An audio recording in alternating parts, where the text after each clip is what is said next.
La Méditerranée n'est pas une mer comme les autres.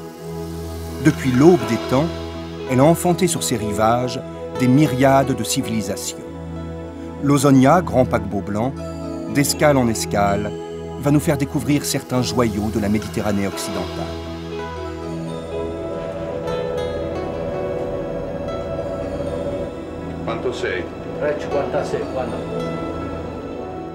Ainsi, nous approchons de Barcelone. Comme le fit sans doute, il y a plus de 5 siècles, venant d'Italie, un certain Christophe Colomb. C'est ici qu'il connut la gloire, de retour de ce nouveau monde qu'il venait de découvrir.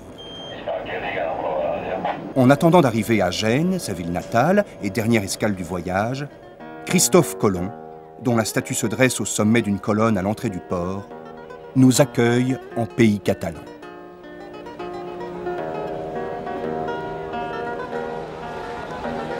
À peine descendu à terre, une allée bordée d'arbres s'ouvre à nous. Sans effort, comme portés par le courant des promeneurs, nous pénétrons au cœur même de Barcelone.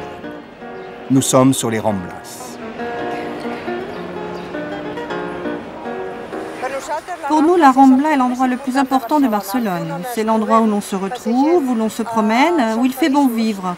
Sans la Rambla, Barcelone ne serait pas la même, car c'est un lieu que l'on ne trouve nulle part ailleurs. Innovation, tradition, œuvres anonymes ou chefs-d'œuvre de maître, comme cette mosaïque de Juan Miró. Théâtre ouvert aux saltimbanques, les Ramblas s'offrent à l'art et à l'imagination, tandis qu'au sommet de sa colonne de 88 mètres, détournant le regard, Christophe Colomb semble nous indiquer une autre direction. Voici la chapelle royale de Sainte-Agathe, une chapelle gothique qui était donc la chapelle du palais royal. Maintenant, nous avons en face ce palais royal, construit en roman et agrandi, modifié au gothique. C'était le palais des rois de la couronne de l'Aragon. Barcelone était le port le plus important de cette couronne de l'Aragon. Et c'est ici que Christophe Colomb a été reçu par les rois catholiques, Ferdinand d'Aragon, Isabelle de Castille, en rentrant du premier voyage en Amérique. Paradoxalement pour Barcelone, la découverte de l'Amérique par Christophe Colomb va marquer le début de son déclin, les nouvelles routes maritimes profitant aux ports méridionaux. Mais, pendant près de 500 ans, à partir de la fin du XIe siècle, Barcelone connaîtra son âge d'or, comme en témoigne le Barrio Gótico, quartier gothique, et la cathédrale Sainte-Eulalie.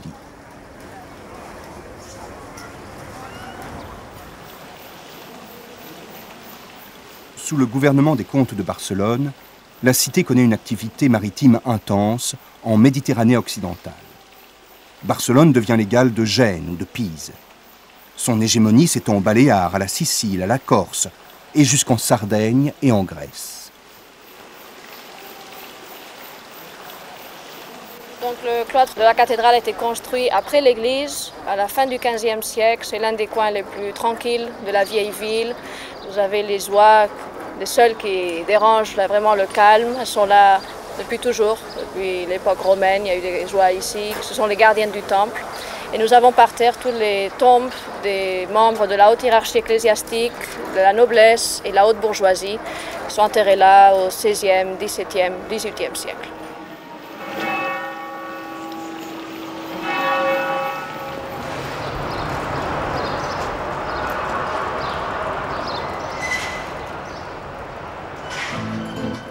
Sans tourner le dos à son histoire, Barcelone affiche aujourd'hui sa modernité. Barcelone la rebelle, Barcelone l'inventive, la ville de Miró, de Picasso, de Gaudi. Barcelone, capitale du modernisme, variante catalane de ce mouvement qui secoua l'architecture académique dans toute l'Europe à la fin du siècle dernier. Cependant, c'est à Barcelone que ce courant artistique connaît les développements les plus extrêmes. Une certaine bourgeoisie, à la recherche d'un nouvel âge d'or aux couleurs catalanes, encouragea les nouveaux talents.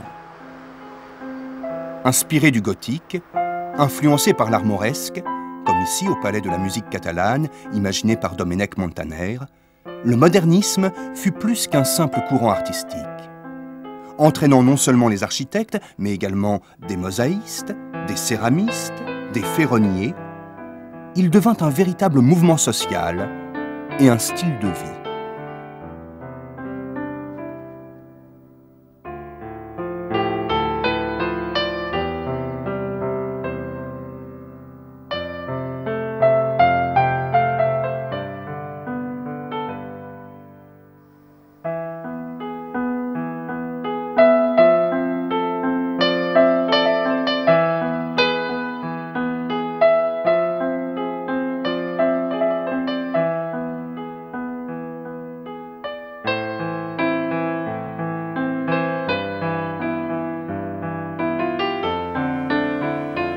Mais le bâtisseur des années 1900, celui qui va marquer Barcelone de son empreinte, c'est Antonio Gaudí. Paseo de Gracia se dresse la Casa Milà, carrière de pierre pour certains, flot de lave pour d'autres. Comme façonnée par la mer, la façade ondule, se plisse, s'anime, devient un être vivant. Les angles disparaîtront et la matière se manifestera dans son abondance et dans ses rondeurs astrales. Le soleil y pénétrera des quatre côtés et ce sera comme l'image du paradis. Ainsi parlait Gaudí. Surréaliste avant l'heure, sans doute. Mais Gaudí est avant tout un mystique et son chef-d'œuvre inachevé, la Sagrada Familia. Le projet de Gaudí prévoyait 18 tours, en forme de flèches hélicoïdales, recouvertes de tuiles et couronnées de croix florales en mosaïque polychrome.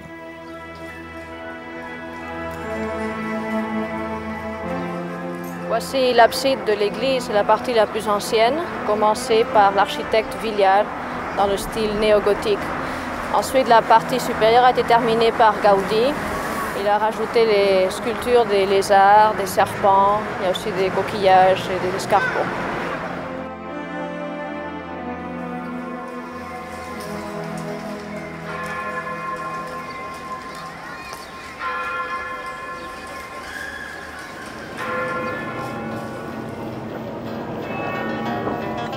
Ombre fantasmagorique.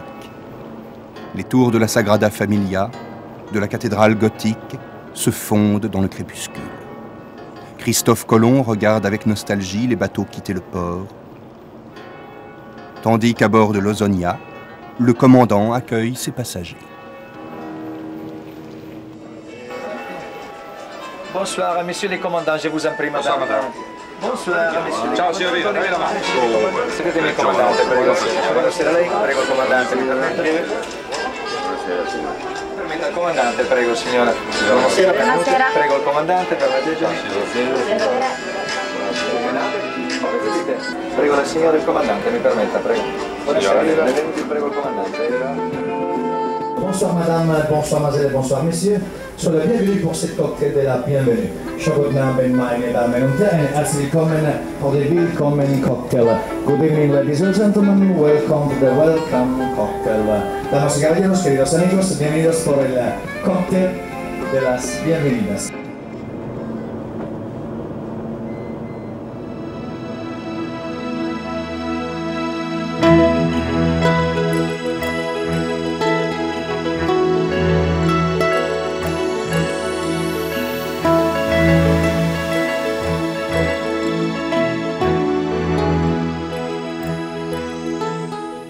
Dans la nuit, l'Ausonia a mis cap au sud. Et dans les lueurs bleutées du jour qui se lève, approche des Paléens.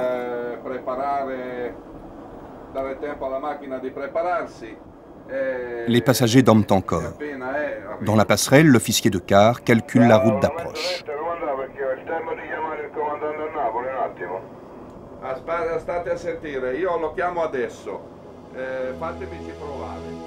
L'arrivée, c'est l'instant magique, la récompense du voyage. Et malgré l'heure matinale, les passagers sont sur le pont.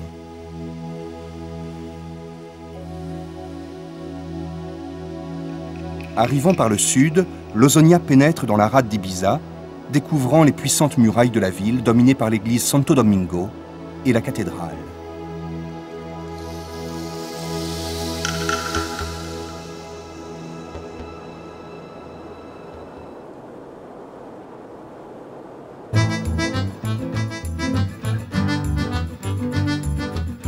Yébissa, Ibiza.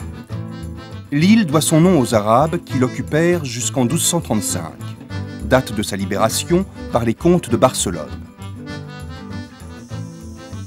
Quelques tours de vigie, des fortifications ainsi qu'une côte rocheuse très découpée et parsemée d'écueils aidèrent les habitants à repousser les attaques des Sarrasins qui, pendant de nombreux siècles, ravagèrent cette partie de la Méditerranée.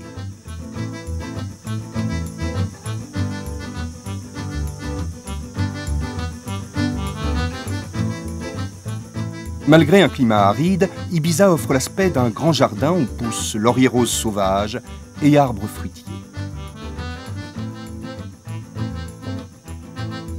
À l'intérieur des terres, loin de la fièvre touristique, le petit village de San José s'offre à nous, tranquille, souriant et parlant catalan.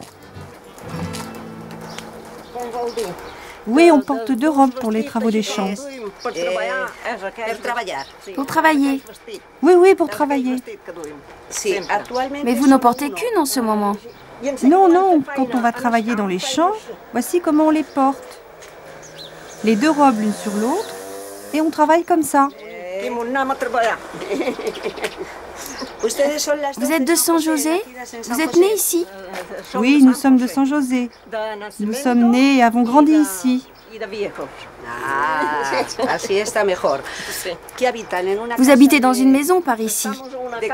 Oui, une maison dans les champs, qui est très bien parce qu'elle est ancienne et très fraîche. On y est très bien.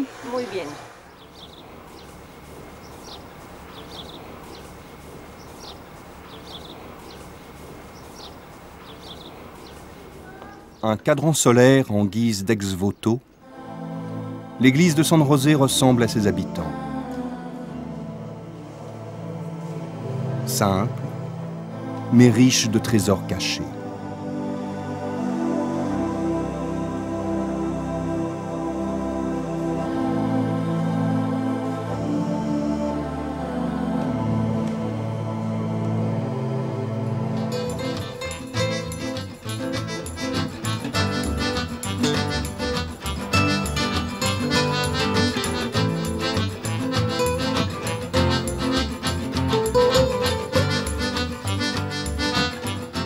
Édifiées au milieu du XVIe siècle, les fortifications d'Ibiza dominent la ville basse.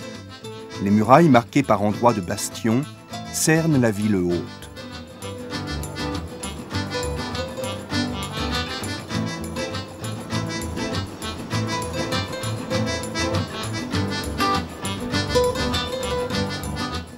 En contrebas, accroché à son promontoire, l'ancien village de pêcheurs de Sa Peña nous ramène au port et à la mer.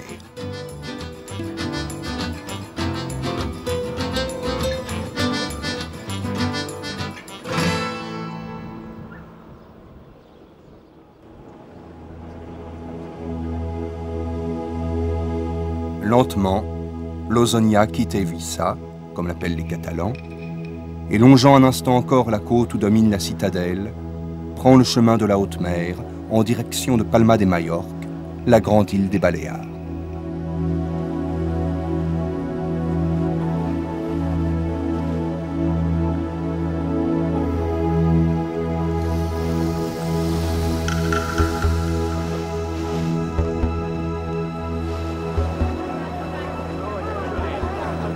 Quelques heures de navigation séparent seulement Ibiza de Palma de Majorque. Alors, bercé par le doux balancement de la mer, l'Ausonia prend des allures de station balnéaire.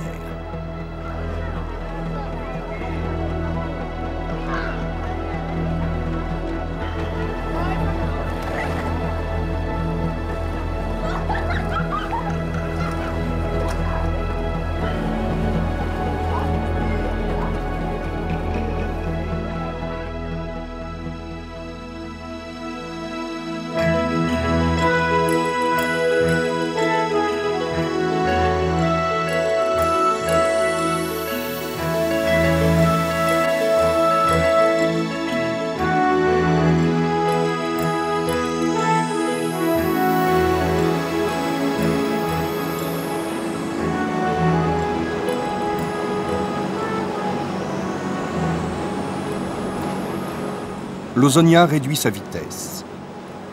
Nous pénétrons dans la vaste baie de Palma, que la cathédrale gothique, immense silhouette, scandée de contreforts aiguisés comme des lances, semble protéger.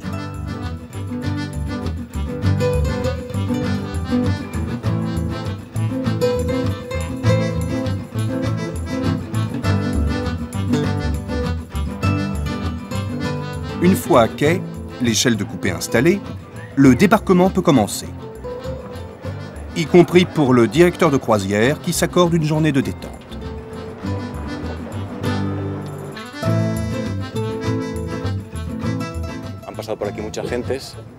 Beaucoup de gens sont passés par ici. Les Romains, les Arabes, puis après il y a eu la période des rois de Majorque, et enfin la puissance catholique, qui dure encore de nos jours. Et c'est ainsi que nous avons tous ces monuments. La cathédrale, le palais de la Almudena, le château de Ibère, sont des monuments qui datent de l'époque du royaume de Majorque.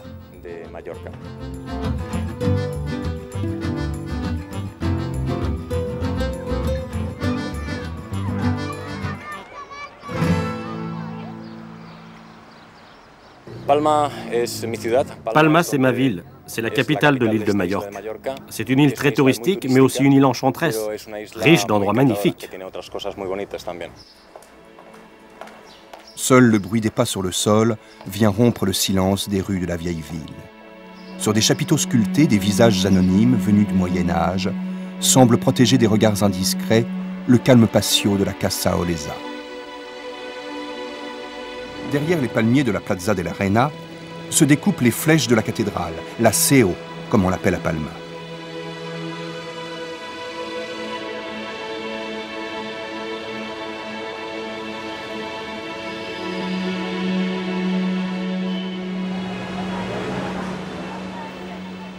Pour les touristes comme pour les Majorquins, Palma recèle encore bien des trésors insoupçonnés, tels ces magnifiques immeubles dans le plus pur style moderniste. Proximité de Barcelone oblige.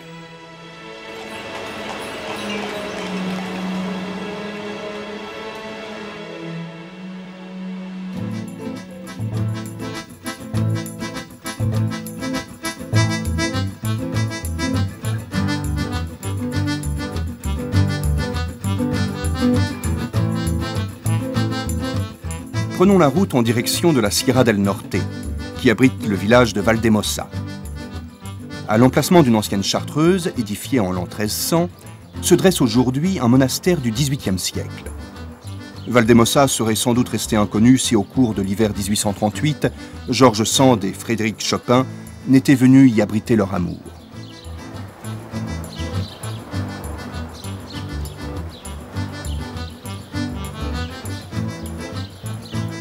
Les traditions demeurent vivaces à Majorque. Des rues au nom de Calle de Vidro, des objets de verre datant du IIIe siècle retrouvés lors de fouilles archéologiques, autant de signes qui attestent de l'ancienneté de l'artisanat du verre dans l'île.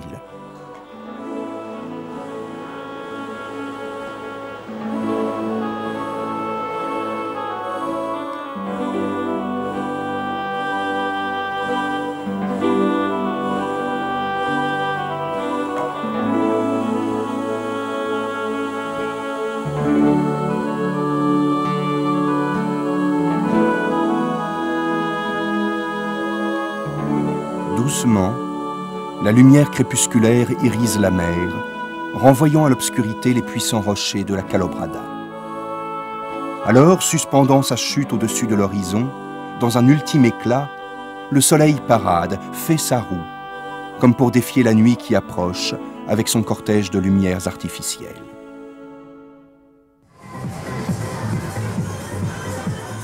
La nuit, pour les touristes venus des quatre coins de l'Europe, Palma change de visage.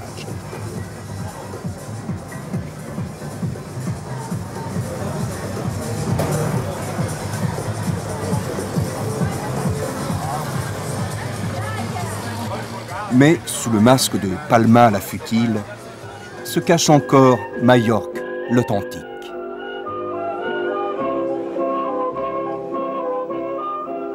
Devant l'ancienne bourse des marchands, les hommes, portant la culotte bouffante héritée des Arabes, dansent avec des femmes coiffées du traditionnel foulard de tulle blanc, noué sous le menton.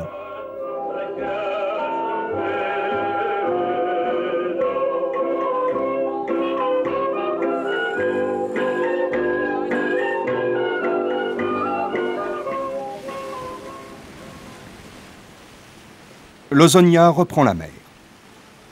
À bord, un autre spectacle commence. Un peu plus dénudé, celui-là.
Pendant la nuit, tandis que la fête battait son plein, suivant les chemins de la mer et des étoiles, l'Ausonia faisait route à l'est.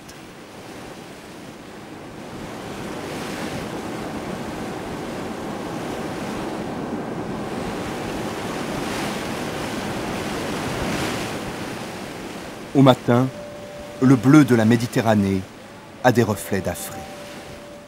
Celle du Nord.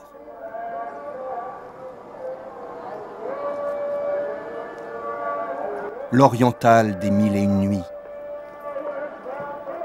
Nous sommes à Tunis, et cette porte qui s'ouvre devant nous dévoile tout à coup un autre monde. Celui des souks, de la Médina, la ville arabe. En suivant ces ruelles pavées et recouvertes de voûtes, on pénètre au cœur même de Tunis. Souk des parfumeurs, souk des femmes et des étoffes,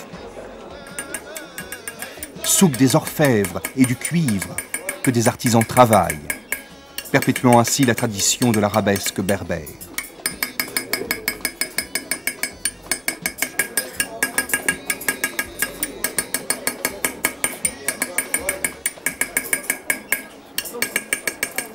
Souk des tapis, enfin. Pour trouver une femme qui va rester sur une chaise 8 heures, 10 heures de travailler, c'est difficile.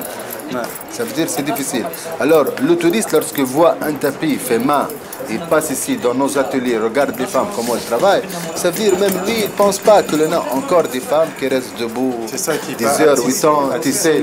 Parce que beaucoup de gens, lorsqu'on dit avant un tapis fait main, regarde, il dit bon. Mais lorsqu'il voit comment elle fait, comme ça, le client, il achète.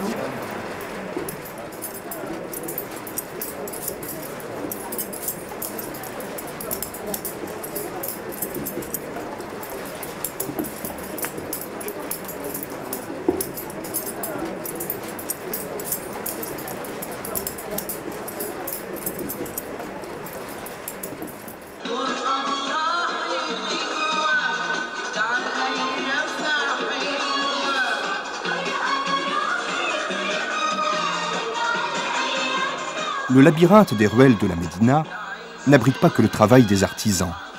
Il cache également des chefs-d'œuvre d'architecture. Raffinement du décor sculpté, équilibre des formes et des volumes, harmonie des couleurs.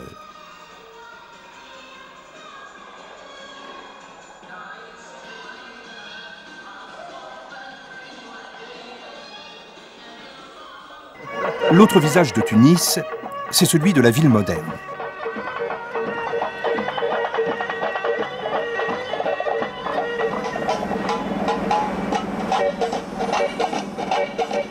Dans un savant désordre coloré, l'image furtive de la tradition côtoie l'expression ordinaire de la modernité et d'une certaine liberté.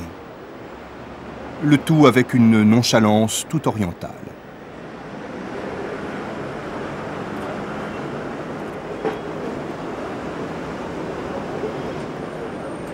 Simple fleur portée à l'oreille ou petit bouquet tenu à la main, le jasmin, c'est le parfum de Tunis.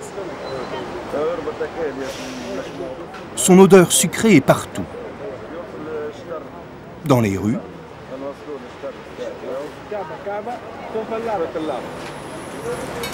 dans ce trolleybus flambant neuf, sans aucun doute,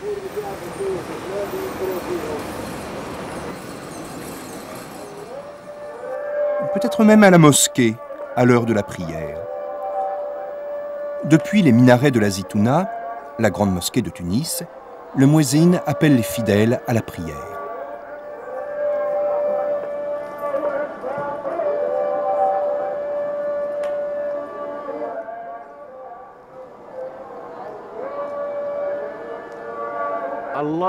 Dieu est grand. Dieu est grand. Il n'y a qu'un seul Dieu, et Mahomet est son prophète. أشهد أن لا إله إلا الله محمد رسول الله الله أكبر الله أكبر لا إله إلا الله.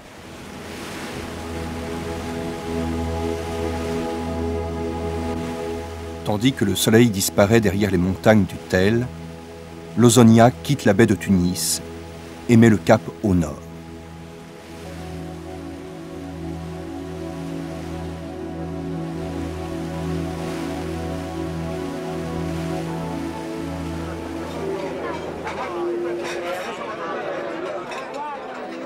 Inutile d'appeler la réception. Ce soir, c'est bien le dîner du commandant. La vie en croisière a ses règles, ses coutumes. Et le dîner du commandant en est une.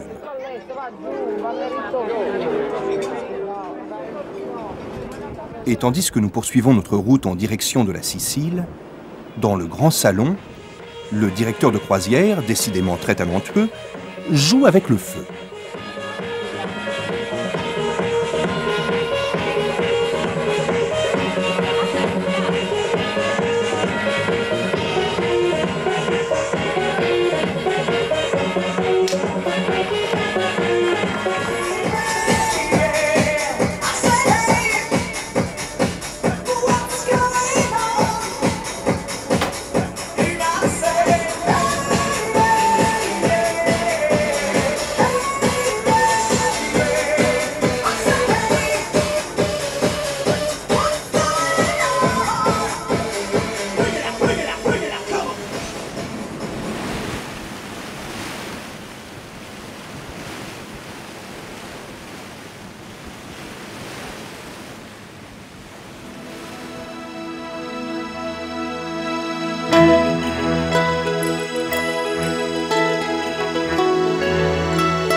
Se quando voi fate la mattina o la giornata intera?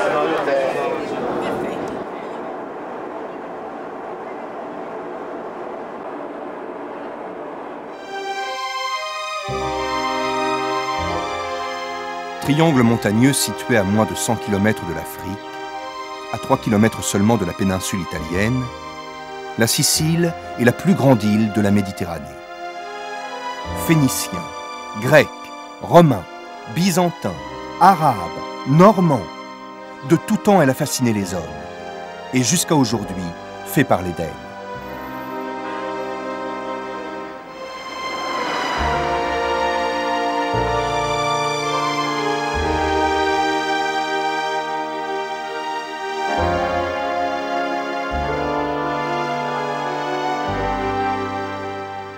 On dit de la Sicile qu'elle fut une seconde Grèce. De tous les sites antiques, celui de Ségeste est l'un des mieux conservés. Construit dans le style dorique, il témoigne de l'influence d'Athènes. Selon une technique des architectes grecs, les colonnes étaient élevées sur des bases de plomb afin de limiter l'effet d'éventuels tremblements de terre. Nous sommes ici à Ségeste, une cité millénaire, site archéologique avec derrière moi le temple construit au 5e siècle avant Jésus-Christ. Il a été construit par ce peuple antique que sont les Élimi, qui venaient très certainement d'Anatolie. De l'autre côté, il y a toute une cité qui n'a pas encore été mise à jour. Il y a aussi un théâtre magnifique à partir duquel on a un extraordinaire panorama.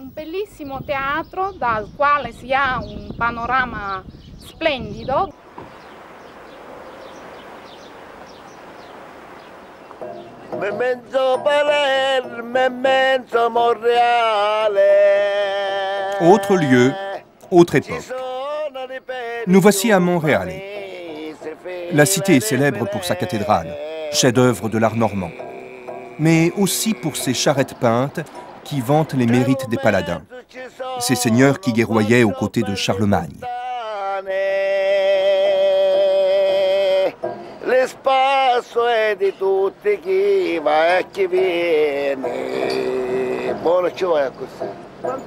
Il y avait combien de charrettes à l'époque? Des milliers.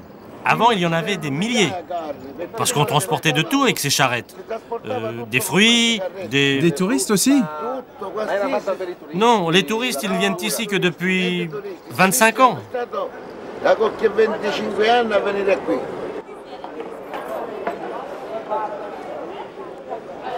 Alors, il y a toujours dans ce que c'est la décoration de la charrette, il y a du sacré et il y a du profane. Les profanes, c'est toujours la lutte des chrétiens contre les sarrasins. Mais il y a du sacré. Les sacrés, c'est les Saint-Georges, par exemple, qui tue les dragons. Les sacrés, c'est dans ces cas-là Constantin, là, qui voit la croix. Là. C'est pour protéger, disons, ces charretiers qui faisaient des kilomètres et des kilomètres. Nous sommes au XIIe siècle. La spiritualité règne dans toute l'Europe et l'art roman produit ses plus grands chefs-d'œuvre. En Sicile, la tolérance religieuse des Normands, nouveaux maîtres du pays, trouve sa réponse dans la cathédrale de Montréal, où l'Orient et l'Occident se marient et se subliment dans un décor d'un raffinement extrême. L'intérieur est grandiose, 109 mètres de long. Construit sur un plan basilical à 3 nefs, sa décoration est somptueuse. Arc en plein cintre d'influence arabe. Plafond recouvert de mosaïques byzantines, évoquant la Bible ou les donateurs normands.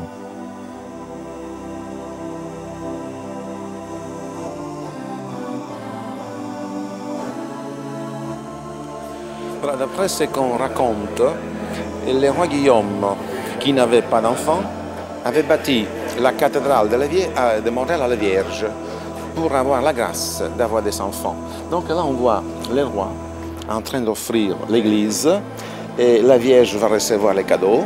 C'est marqué Rex Guilielmus Secundus, donc le roi Guillaume II, c'est un portrait du roi. Voilà la main de Dieu qui va bénir, les deux anges qui descendent pour recevoir les cadeaux du roi.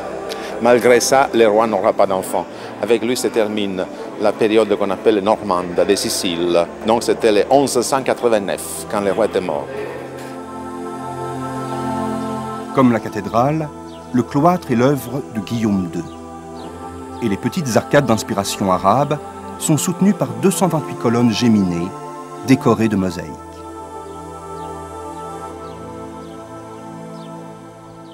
C'est une église byzantine, une église latine. Montréal a été construite entre 1164 et 1189.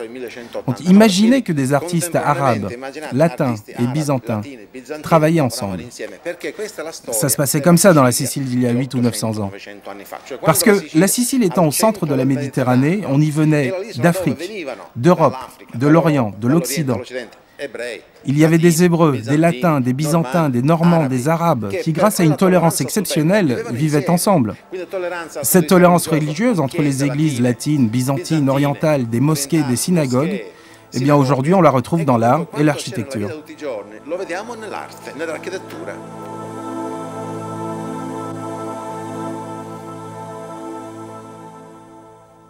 Après Ségeste et Monréalais, Palerme, troisième et dernier mouvement du concerto sicilien. Belles Amazones chevauchant des Vespas, sous le regard amusé de déesses de marbre, tout Palerme se résume en ces extrêmes. Si Palerme est, comme on le dit, la ville qui fait tourner la tête à ceux qui la regardent, alors nous ne résistons pas.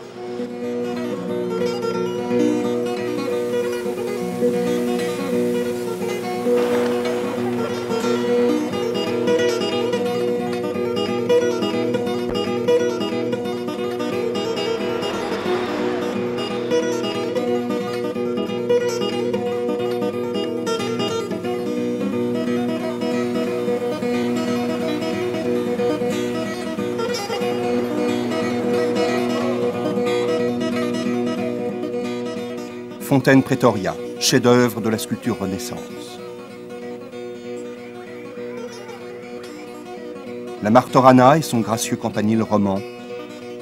Tourbillon impressionniste, Palerme donne aujourd'hui le spectacle d'une ville en devenir au passé glorieux, mais déchue.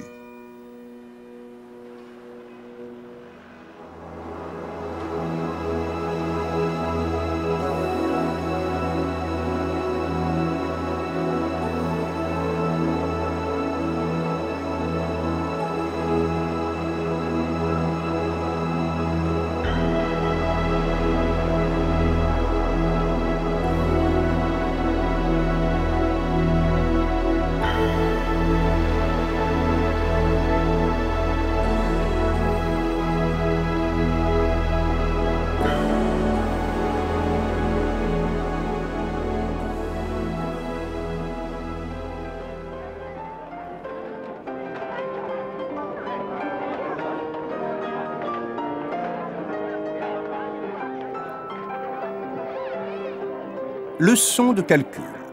25 706 km², soit la superficie de la Sicile, l'île que nous quittons ce soir, moins 10 km², celle de Capri, l'île où nous arrivons demain, ça fait une nuit de navigation à bord de l'Ausonia.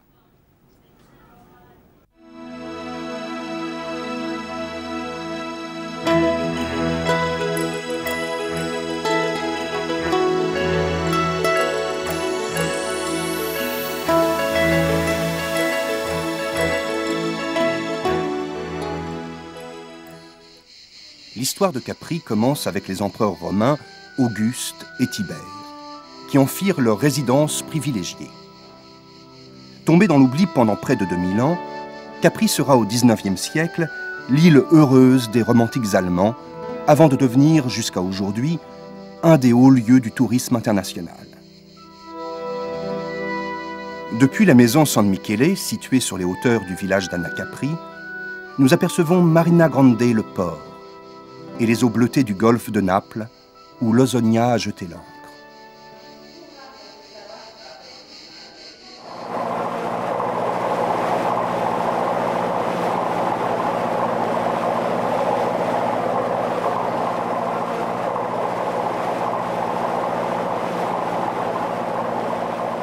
Longeant la côte et ses escarpements calcaires, nous nous dirigeons vers l'une des curiosités principales de l'île, la Grotta Azzurra, la grotte bleue. Déjà connue à l'époque romaine, la grotte a en fait été redécouverte en 1826. Depuis, elle attire toujours autant de visiteurs.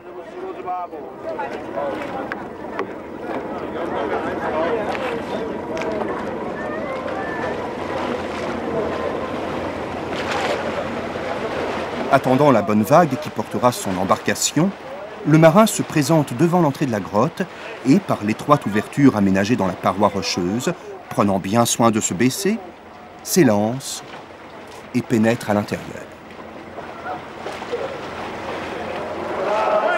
Sous l'effet de la lumière solaire qui arrive par réfraction, l'eau prend alors cette féerique couleur bleu cobalt.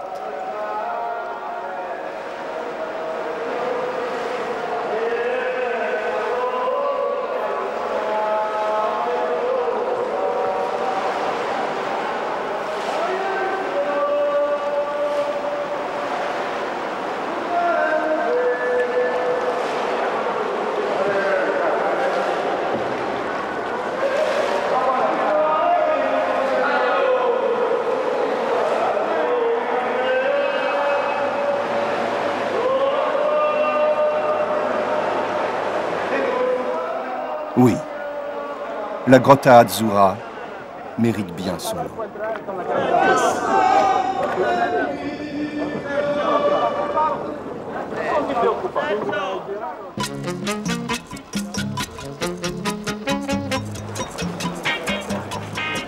Capri, c'est une ambiance, une atmosphère, délicatement rétro et terriblement italienne.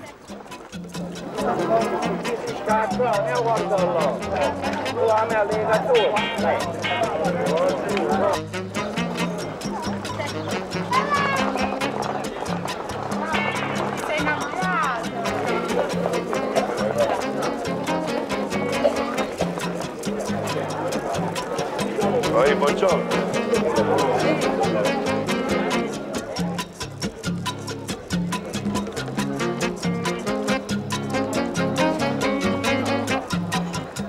Légère, futile, superficielle, c'est pour ces petits riens que l'on aime et que l'on vient à Capri. Capri volatile et volage à la fois, insaisissable comme l'air du temps, comme un parfum que l'on découvre,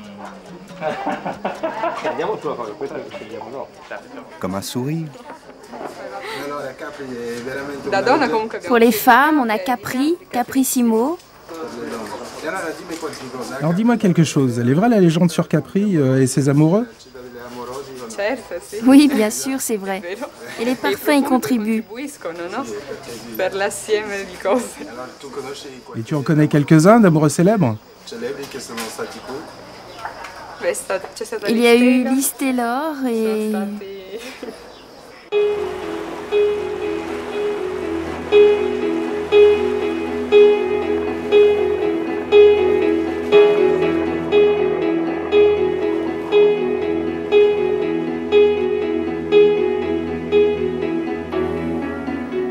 Encore sous le charme, nous quittons le port de Marina Grande, laissant Capri à sa tranquillité retrouvée.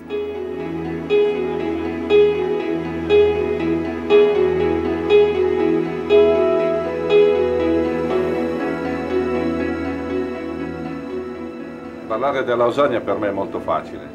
Parler de l'Ausonia est pour moi très facile. J'en suis le commandant depuis 6 ans et je le connais très bien.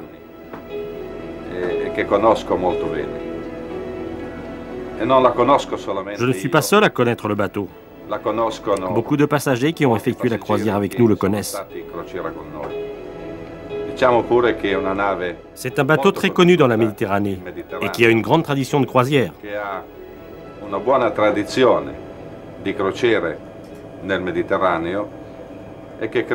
Je crois qu'il continuera à maintenir cette tradition. Gagnés par l'atmosphère ambiante, de jeunes et jolies passagères se disputent le titre envié de Miss Ausonia. N'écoutant que son devoir, le commandant préside le jury.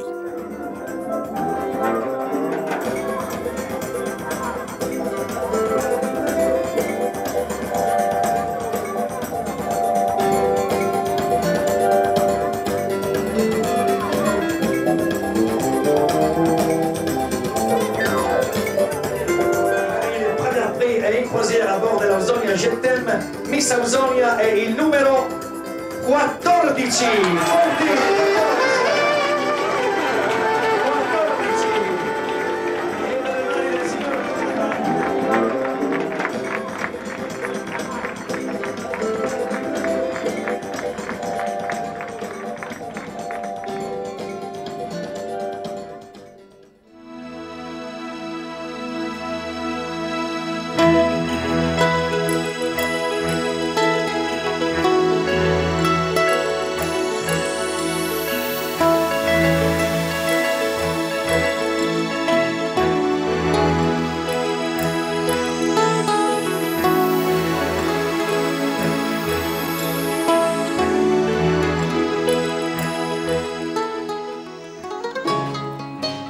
Au terme de notre périple en Méditerranée occidentale, nous arrivons à Gênes.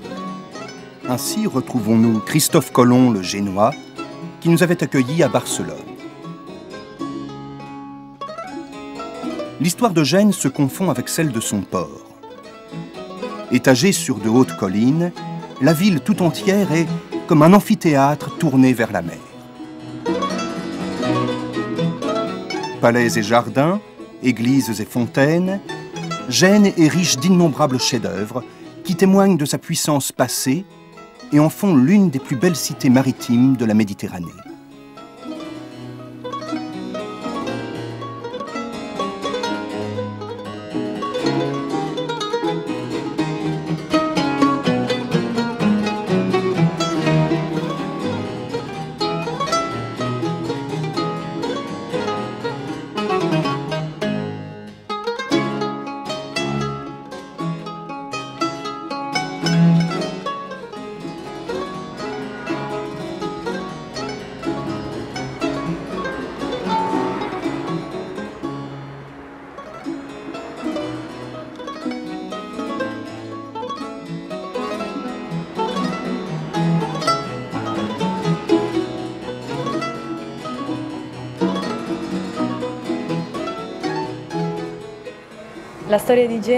L'histoire de Gênes commence au Moyen Âge, quand la ville était une des plus grandes cités maritimes de la Méditerranée. Elle a des relations commerciales avec toutes les civilisations de la région, surtout avec l'Arabie, dont l'influence est très importante. Elle devient une des villes les plus riches de la Méditerranée grâce à ses colonies. Ceci est l'étendard de Gênes. La croix des croisés est le symbole de Saint-Georges. Au Moyen-Âge, les navires anglais qui entraient dans la Méditerranée l'adoptèrent pour bénéficier de la protection de la ville. Il est ensuite devenu l'étendard de l'Angleterre.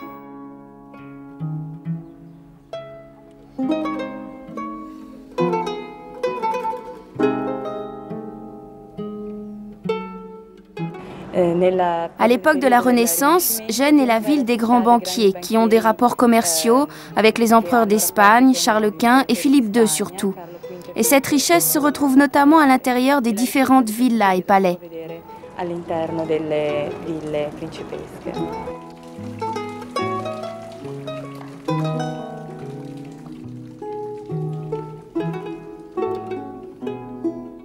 Paradoxalement, le déclin commercial de la cité coïncide au XVIIe siècle avec une intense activité artistique. Palais Doria, Palais Podesta, Palais Cataldi, les nombreux palais de la Via Garibaldi datent de cette époque.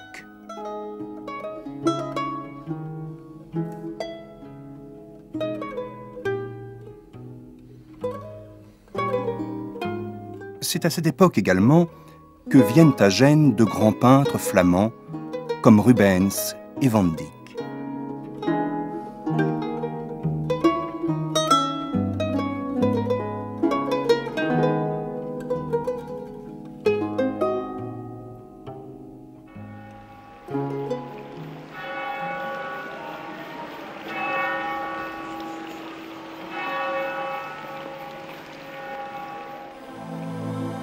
La grande rosace de la cathédrale San Lorenzo trahit l'influence française.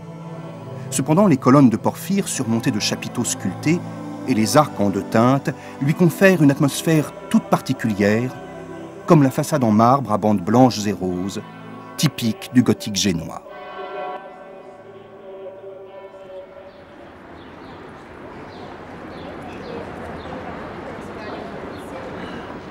Une modeste statue, une maison appelée la maison de Christophe Colomb, mais qui fut bâtie plus d'un siècle après sa mort. Les traces et les évocations du grand découvreur sont plutôt minces dans sa ville natale. Pourtant, en nous rendant au Palazzo Municipal, gardé précieusement dans une urne que l'on ouvre à notre intention, Christophe Colomb nous réserve une dernière surprise, une missive, envoyée il y a 500 ans. Nous sommes dans le bureau du maire de Gênes où sont conservés les manuscrits de Christophe Colomb. Ceci est le livre des privilèges, un document en parchemin qui a été compilé à l'aide de copies authentifiées par le grand navigateur en 1502, à l'aube de son 4e voyage. Ces documents dans lesquels Christophe Colomb parle avec tant d'amour de Gênes comme étant sa patrie sont la preuve sans équivoque que Colomb était génois. della sua genovesità.